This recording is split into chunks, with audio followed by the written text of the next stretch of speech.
ओम श्री वैष्णवे नमः। नमस्कार दोस्तों, महिलाओं का एक बहुत ही महत्वपूर्ण व्रत है वट सावित्री व्रत, जिसमें वट वृक्ष यानी बरगद के पेड़ की पूजा की जाती है। आइए सुनते हैं वट सावित्री व्रत कथा।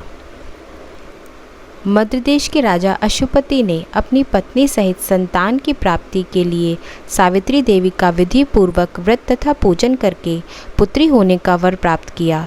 सर्वगुण संपन्न सावित्री देवी ने पुत्री के रूप में अशुपति के घर जन्म लिया।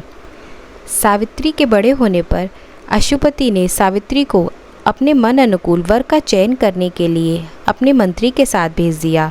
जब सावित्री वर का चयन करके लौटी तो उसी समय देवऋषि नारद उनके यहाँ पधारे।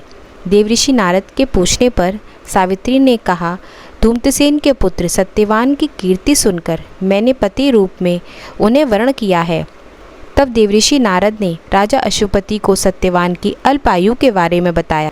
नारद जी की यह बात सुनकर राजा अशुपति का चेहरा मुरझा गया और उन्होंने सावित्री से किसी अन्य को अपना वर चयन करने के लिए सलाह दी। परंतु सावित्री ने उत्तर दिया, आर्य कन्या होने के नाते जब मैं सत्यवान को वर्ण कर चुकी हूँ, अब वे चाहे अल्पायु हों या दीर्घायु, मैं किसी अन्य को अपने हृदय में स्थान नहीं दे सकती। सावित्री ने देवऋषि नारद से सत्यवान की मृत्यु का समय पूछ लिया। दोनों का विवाह हो गया। सावित्री अपने ससुराल परिवार के साथ जंगल में रहने लगी।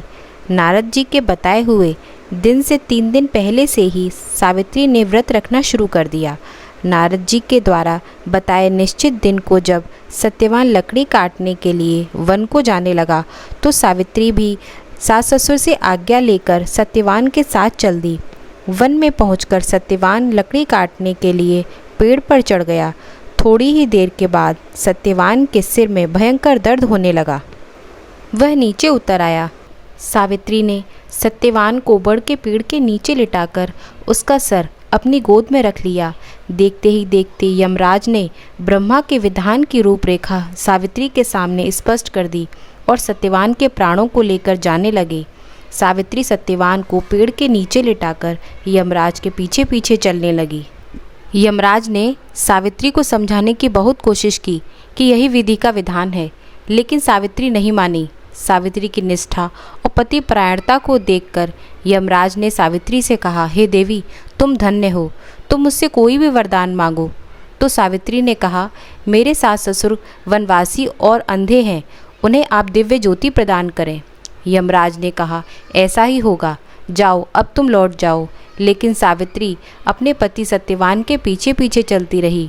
यमराज ने कहा, हे देवी, तुम वापस चली जाओ। सावित्री ने कहा, हे प्रभु, अपने पति के पीछे पीछे चलने में मुझे कोई परेशानी नहीं है। पति के पीछे चलना मेरा कर्तव्य है। यही सुनकर उन्होंने फिर से सावित्री को एक और वरदान मांगने के लिए कहा। सावित्री बोली, हमारे ससुर का राज्य छिन गया है, उसे पुनः दिला दें। यमराज ने सावित्री को यह वरदान भी दे दिया और कहा, अब तुम लौट जाओ। लेकिन सावित्री पीछे पीछे चलती रही। यमराज ने सावित्री को तीसरा वरदान मांगने के लिए कहा। इस पर सावित्री ने 100 पुत्रों की माँ और सौभाग्यवती होने का वरदान मांग लिया। यमराज ने यह वरदान भी सावित्री को दे दिया और आगे चलने लगे। तभी सावित्री ने यमराज के पैर पकड़ लिए और कहा, हे प्रभु, मैं एक पतिव्रता पत्नी हूँ और आपने मुझे पुत्रवती होने का आशीर्वाद दिया है। यह सुनकर यमराज को सत्यवान के प्राण छोड़ने पड़े। यमराज अंतर्ध्यान हो गए और सावित्री उसी वट वृक्ष के पास आ गई जहाँ उसके मृत पति का शरीर पड़ा था। सत्यवान जीवित हो गया और दोनों खुशी खुशी अपने राज्य की ओर चल पड़े। दोनों जब घर पहुँचे तो देखा माता पिता को दिव्य ज्योति प्राप्त हो गई थी। इसी प्रकार सावित्री और सत्यवान चिरकाल तक राज्य सुख भोगते रहे। इसी वट वृक्ष के नीचे सावित्री ने अपने पतिव्रत धर्म से अपने मृत पति को जीवित कराया था। तभी से यह व्रत वट सावित्री व्रत के नाम से जाना जाने लगा और इस दिन विशेष रूप से बरगद के पेड़ की पूजा की जाती है।